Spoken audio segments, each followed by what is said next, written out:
Hello and welcome back to Resetting the Diet Mindset and Finding a Healthy Eating Lifestyle. My name is Jeff Stanley. I'm your host. Today I sit down with Elizabeth Werking, somebody I've been following on Snapchat, Instagram for a little while now, and she's somebody that I think really fits what we want to get from the podcast. She's a entrepreneur, a businesswoman, a mom, and manages to make it all work and really strives to get that healthy eating lifestyle. And I think what she has to say is really important, and I think you'll enjoy it. Let's see what she has to say. Hi. Hey. You said you can't hear me too well? I mean, it's not loud. So, unfortunately, this is the best I can do with lighting. No, that's perfectly fine. I've got some, I'm at an unfair advantage here. I've got some studio lighting. Okay. Yeah. All right, so we'll just jump right into it. Thank you again for doing this for me. I really appreciate this. Yeah. And I guess I'm familiar with you, but for those people who aren't familiar with you, can you give us a quick rundown of kind of who you are and I guess kind of what you do kind of day to day? Yeah, for sure. As far as like personal or business or all of it? Yeah, personal, business, kind of whatever you want to put out there. Sure. Okay. Well, I'm Elizabeth Werking, so thanks for letting me be on this. I love just connecting on social and being able to come alongside each other. There's so many. It's just exciting.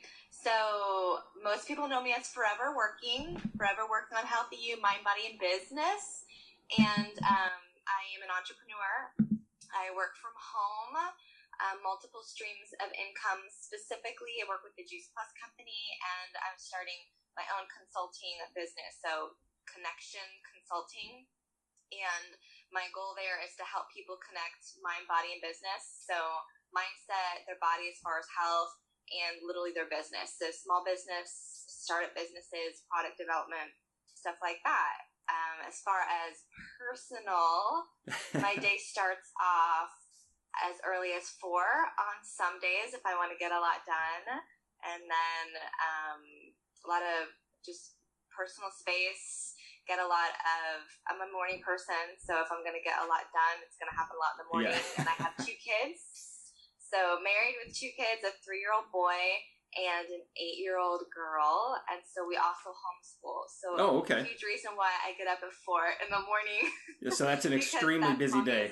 Lump sum of my quiet time, my just really being ready for the day, work in the mornings, and then later on in the afternoons when they have their quiet time, I get a little bit more done. Oh, okay.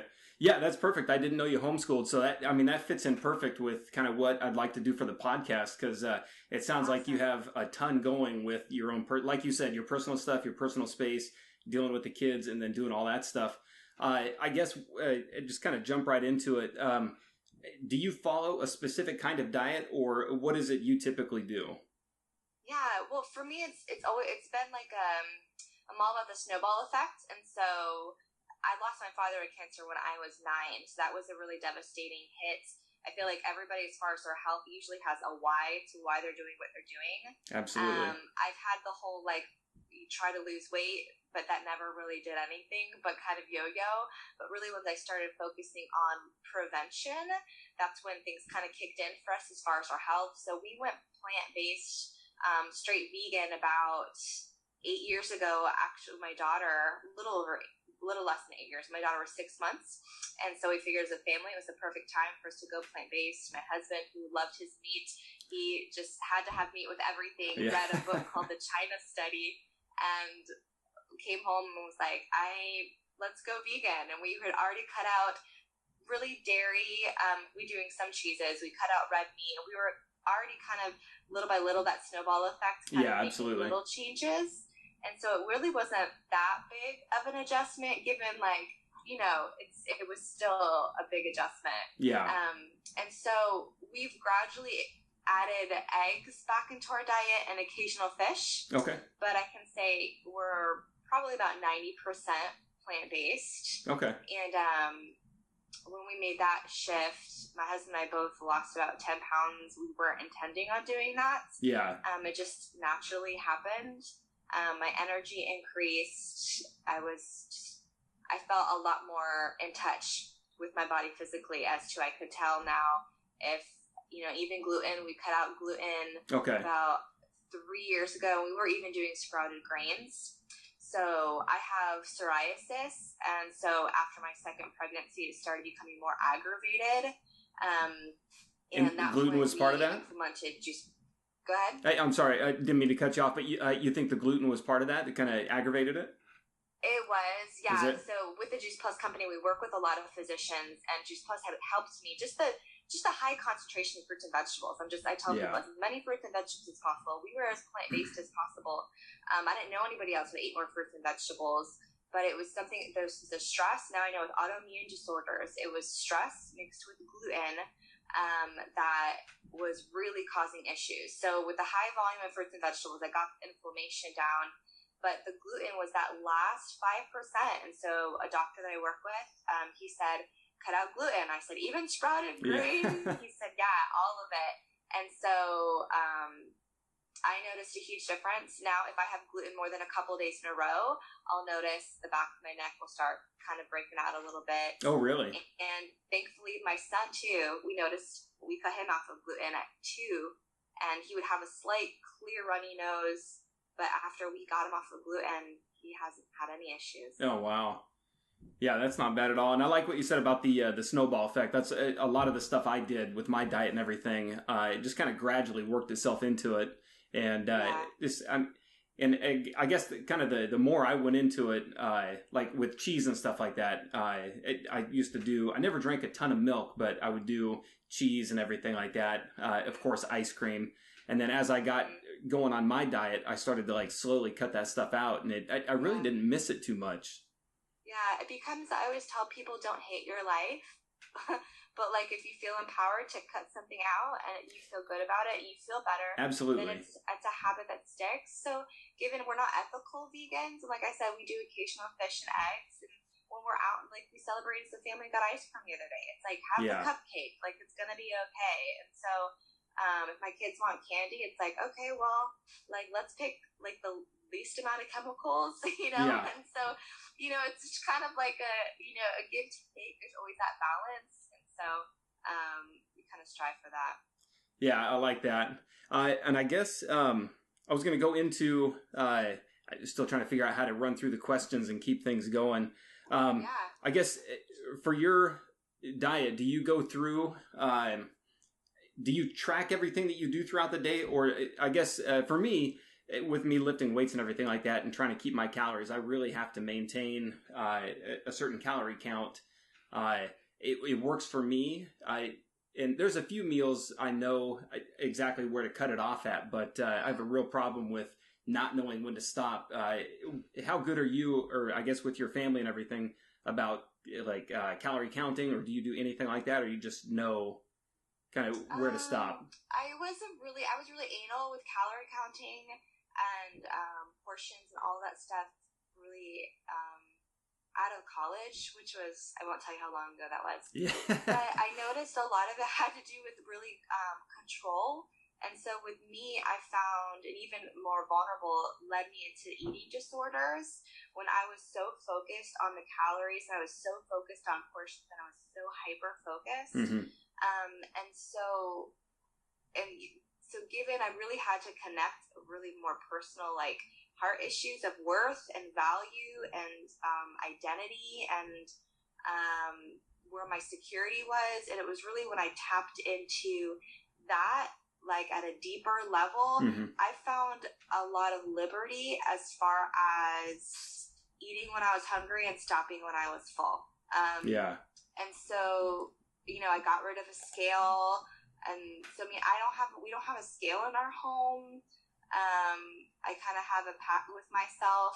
I won't look at myself in the mirror longer than I need to. Yeah. It's kind of a, be your best friend. Like, don't criticize and kind of curse yourself. Yeah, absolutely. I don't like that part. I don't like that part.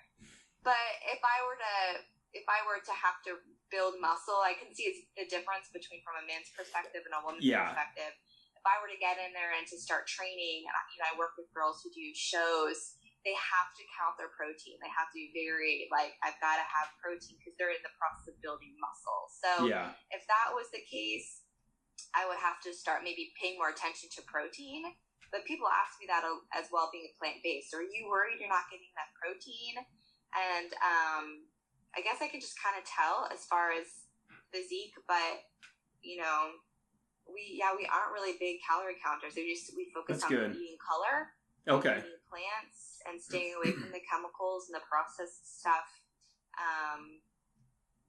And I think being more connected to when I'm eating and why I'm eating is more my calorie counting.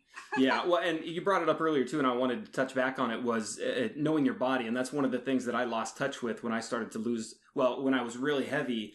My body was just always had that carb hangover, or I was just constantly eating bad stuff. So I never recognized when something was good going through me and something was bad going through me. And then once I actually lost all my weight, I definitely notice things now. And dairy was one of those things. And that's why I actually started to cut dairy out a little bit more as well. And I noticed a huge difference just in the way I felt. And it was just one of those things that I just never noticed it before, and now now that I'm kind of running good foods through my body and limiting how much I cheat, I can really notice a difference in things like that. So I'm glad you brought that up, because that was huge for me too. Yeah, it's a huge one. I mean, I remember when I read something that was like, stop when you're full, or watch people who are a little bit more thin and they'll eat and they'll put their fork down. I was like, wait, what? People put their fork down while they're eating? Yeah.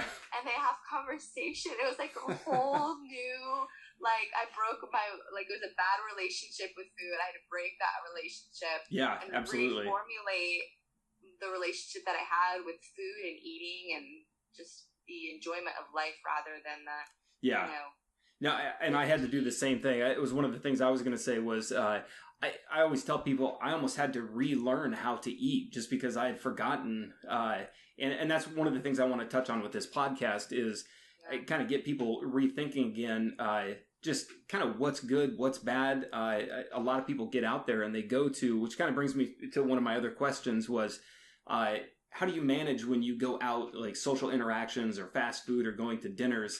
I mean, a lot of people, and of course, I don't need to name companies, but there are big name companies out there that will kind of put their salads or something as on a pedestal, like that's their light menu, and they're just covered with fat and processed foods and dressings that are just terrible for you.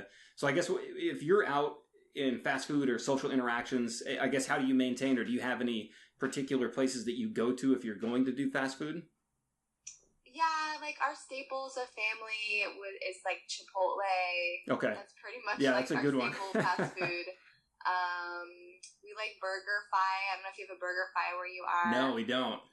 But it's it's a burger place where you could get we do the veggie burgers, which they still have a little bit of cheese in them. But that's our if we are out. But you actually can get them on lettuce and fries, and so.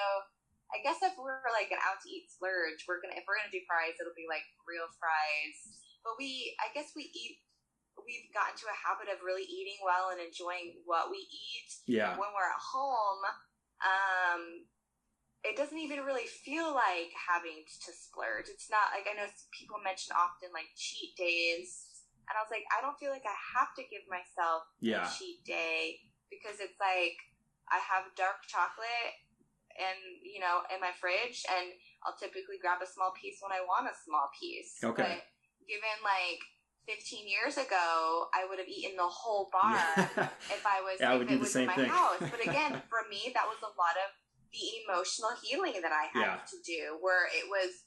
So a lot of the journey it's been both and. It's been the mindset along with the physical, that I had to get in touch with myself emotionally, in addition to get in touch with my body physically. So that when we're out, it's not oh my gosh, we're out, I have freedom, and I'm eating everything all the time. Absolutely. Yeah, that mindset definitely gets in there. And that's one of the things, I do a cheat day, and that's one of the things that I go back and forth with. I'm the type where I had to schedule my cheat day, and I just make it every Saturday. And I basically, I have the mindset to where Sunday through Friday, I just don't cheat. That's just something I don't do. And I've been bad about it the past couple months, but when I'm on my diet, my mindset just kind of locks in. And then Saturday, is wide open. And I found myself over time, like really kind of overindulging on the Saturday cheat days because I knew it was going to be my only day.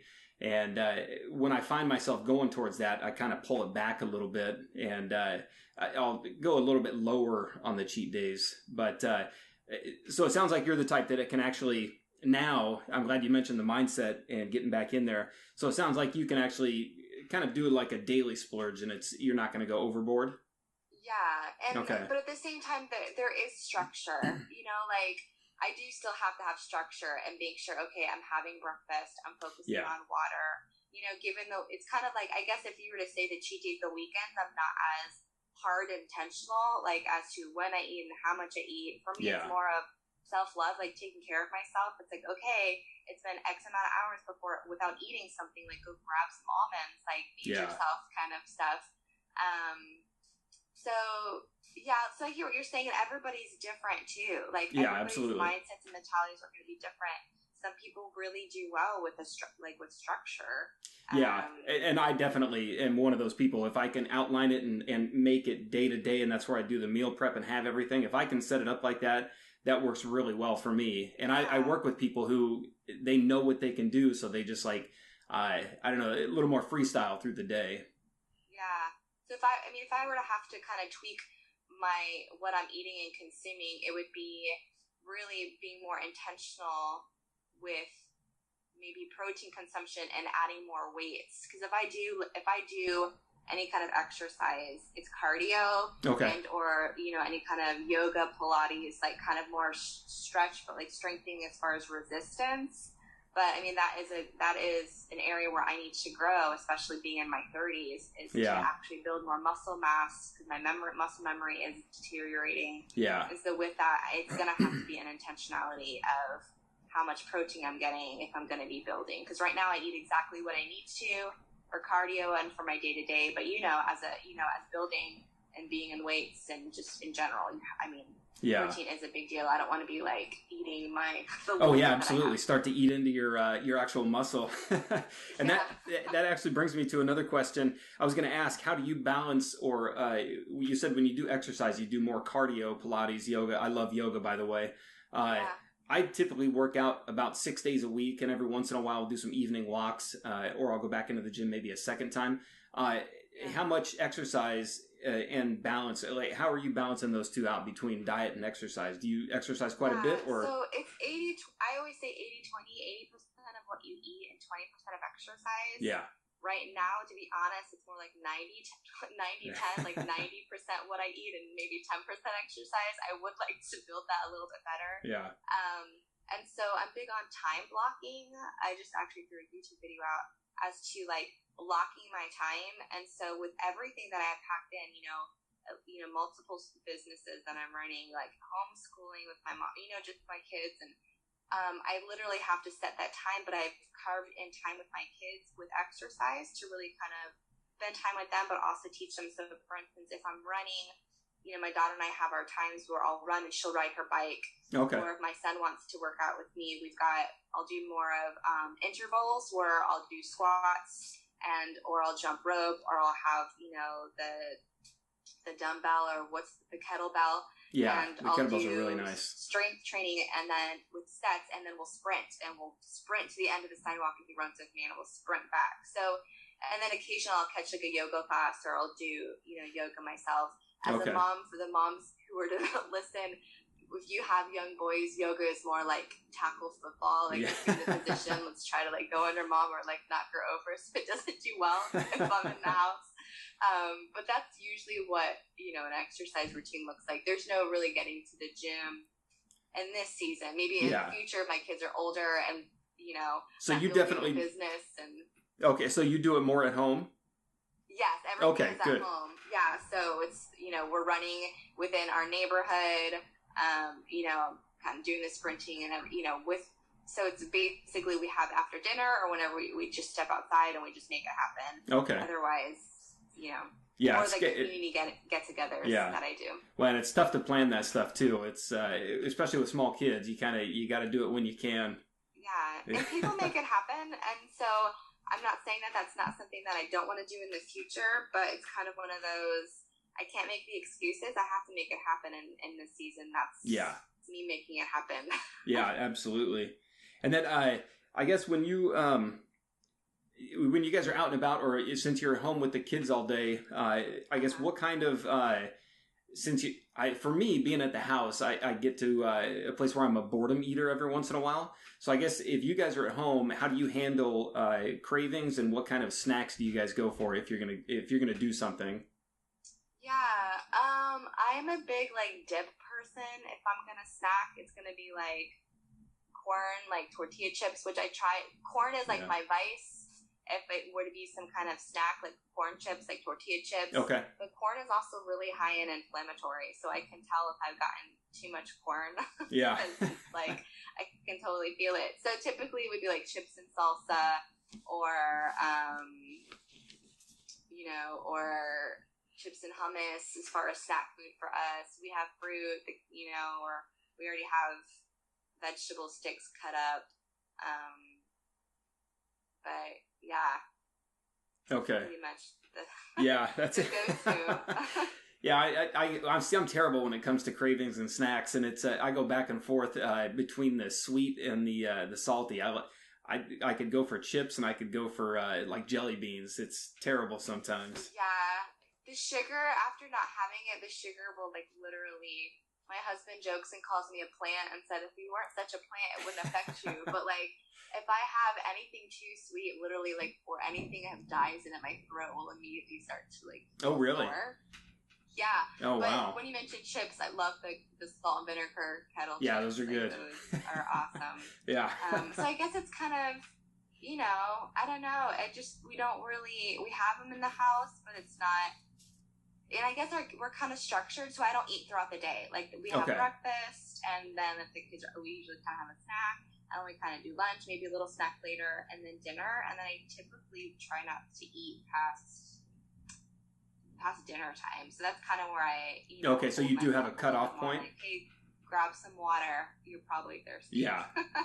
That's good. I try to do that every once in a while. My wife actually right now is doing she's doing the intermittent fasting, and so she's using an app called Zero. So she hits a button, it kind of tracks it. It tells her when she can start and when she can stop, and she does really well with that stuff. I've done the intermittent fasting before, and I like it quite a bit. And it's I don't do it too much right now, but that's one of the things I'm kind of getting back into now that I'm starting to go back down again, is trying to cut it off. And again, with my mindset and being just like scheduled, if I tell myself not to eat after 5 or 6, it's done. And I find that helps. So you guys cut it off at some point too? Yeah, I mean, I do. I can't speak for my husband, but I do. It just helps me. I sleep better. Yeah, if I eat too late, it just doesn't work out. Yeah. Typically, I try to be depends. I try to be in bed like around 10, no later than 11, unless I'm working on a project. Yeah, it sounds like me. Like getting up early. Yeah. Or trying to get up early. So it kind of, And then I was going to go back to something you said earlier. You said that you, I know for me personally, I weigh every single day. And you said you don't weigh at all anymore? Or very rarely? I never weigh myself. I just gauge. I gauge by if my clothes are fitting or not. Okay. And maybe every now and then we'll be at Publix and the kids will want to, or like, I guess you guys don't have Publix where you are, do you? No, but I've been to a Publix before. I think they have them down lower in California. Yeah, they've got the big old school scale. Oh, so yeah. The kids will want to get on there. So every now and then I'll get on there.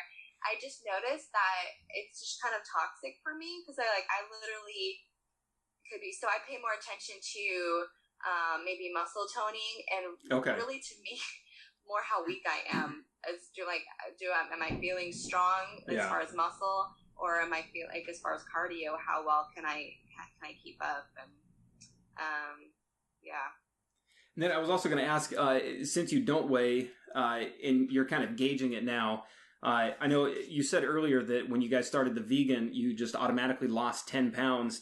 Do you kind of go through, like for me, being so heavy previously, I can gain weight extremely easy. So I have really big kind of gains and losses, and I go back and forth. I'm really good about handling it now. But do you have, not that you need to tell me your weight or anything like that, but do you fluctuate kind of back and forth?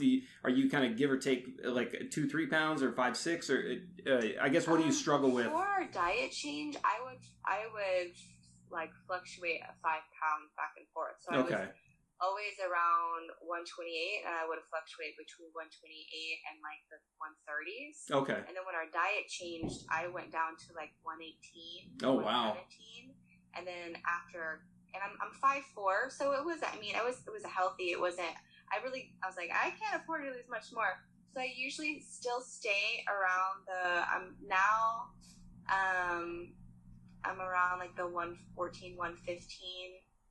You know, yeah. But again, if I started lifting and I gained a little bit, I wouldn't freak about it. That's why that's good. Do the scale. It's like, okay, well, if I'm going to start building muscle and my body tones really easily, I'm going to gain the weight. And that's why I pay more attention to really muscle retention and like toning and more how my clothes are fitting rather than, oh my gosh, I gained 5 pounds. Yeah, and that's good. And that's where that mindset, like you mentioned earlier, that's where that mindset comes in, knowing not to pay attention to the scale number and really pay attention to your body. So I'm glad you said that. Yeah. And that's me personally. I know what's toxic for me and what's not. And I can be very much of a, addictive personality. And so that's why there are certain things that I can't, like, that I choose not to. I powerful choice. I choose not to have a scale. I choose, and I think that's where community and accountability really comes in, and having a space where I can connect, thankfully with, some core friends. If I'm, whatever I need to connect, if it's emotional, if it's whatever, there's just like that safe place. So I'm not just holding everything in, and it's just affected in every area of life, which is so. Well, you and I have talked about that one before too. I think the accountability groups are really big. Being able to have other people say, "Hey, how are you doing?" really makes a huge difference. And I noticed for me, in the book I followed, the 4-Hour Body, they actually mentioned that, and getting into forums and message groups, and now with the Facebook groups, getting in there and saying, "This is where I'm at," and having other people kind of cheering you on and seeing where you are. It really makes a difference, especially when I go out and on the weekend. Like everybody I work with has been following kind of my diet journey for about 5 years now, and I almost don't want to let them down. So when I go out to places, I really think about that and go, okay, I really can't have that, because there's no way I want to walk into work next week after vacation and have to tell everybody that I'm up like 5 pounds. So having those groups, I think, is very important. Yeah, I agree. I like what you said that, where it's more than just about you. It's about the community that you're affecting, that you're journeying with, and that's when you're making decisions really and loving yourself well, and then how is it going to affect the group as a whole? And absolutely. There's just a lot of honor and respect in that, which really creates, I feel like, an environment for you to be fruitful in your health journey, and for you to be at a, just in a good place. And a healthy community offers grace, and they offer you like, dude, like, it's all right. And they offer, okay, I'm not the only one, because exactly. Become such our own bullies and become so be so hard on ourselves. Exactly. Which, I mean, I'm sure you've experienced it too. For me, it's just a catalyst. I spiral. It's like the spiral down. And definitely. Then you just you have the effort days where you're like, whatever. Yeah, that's exactly right. And, so it's that encouragement that it takes a village, literally, in so many ways. Yeah, and I like what you said there also about having people, and that's kind of what I want to do with this podcast again, is to let people know that I end up following, and I think a lot of people do, they follow a lot of people who seem perfect in the gym, perfect on their diet, on Instagram, social media. It can be kind of deceiving, and that's where I wanted to kind of let this podcast kind of break down and let people know that even the people that are working out and doing stuff, and they look like, and they may only show them working 100%, there are the days where they just, like you said, they have the effort days and they just eat whatever they want. And I think it's kind of important to let people know that it is okay to break that stuff, and you can go right back onto it. Not everybody's perfect.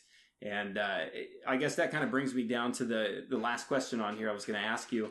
I guess through all this journey and you going through and kind of reevaluating yourself and kind of finding love within yourself doing this diet and kind of, I guess, what other lessons have you learned from all this? Or I guess, what do you take from this and give as advice to new people asking you questions? Yeah, I think it really goes down to being connected. You could diet all day long. You could, cut this out, cut that out. But if you're not connected to what you're feeling and why you're feeling it, and I call it Brene Brown's a huge, I still love Brene Brown. She calls it the reckoning, the rumble, and the revolution. And there's a reckoning when you recognize what you're feeling, and then, which is like that awakening, and the rumble where you have to wrestle with it. I call it, the shitty first draft. What am I believing about myself? When did I first feel that? What was the lie that came in? And how, have I been living that out? Am I living out this shitty first draft when in reality, I need to rewrite this. And then you get to the revolution part where you're like, no, this is the story. This is who I am. This is what I'm going to write. And so it's that connected place.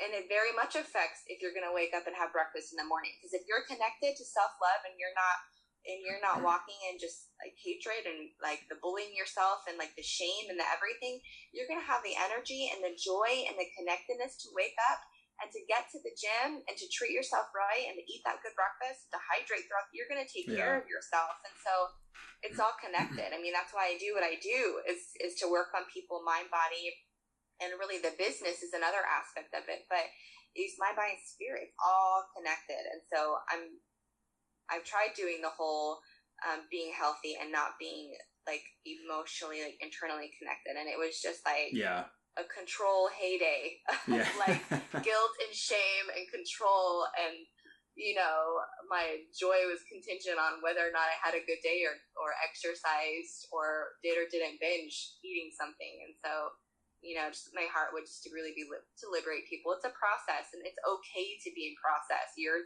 process is your own process for a reason, because you're unique and your gifts are unique and your story is unique, and that's just own it. I like that. I like that a lot. Well, I want to thank you. I honestly can't thank you enough for doing this. And again, for everybody out there, I'm going to post the links to everything, Instagram or anything you want to promote. I'm going to put it in the show notes also for YouTube. But where can people find you if they want to reach out? I am all over social at Forever Working, and that's WERKING. So Instagram is where I party a lot. I launched a YouTube channel, so you can catch me there. I saw that. And then I'm on Facebook. So pretty much Instagram is really where you'll get most updates. And so, yeah. All right. And I'll post everything. And that's it for the episode. And again, I cannot thank you enough for doing this. Absolutely. Thank you for letting me be a part. Absolutely. Yeah. All right. Have a good night. All right, Jeff. You too. Bye. Bye.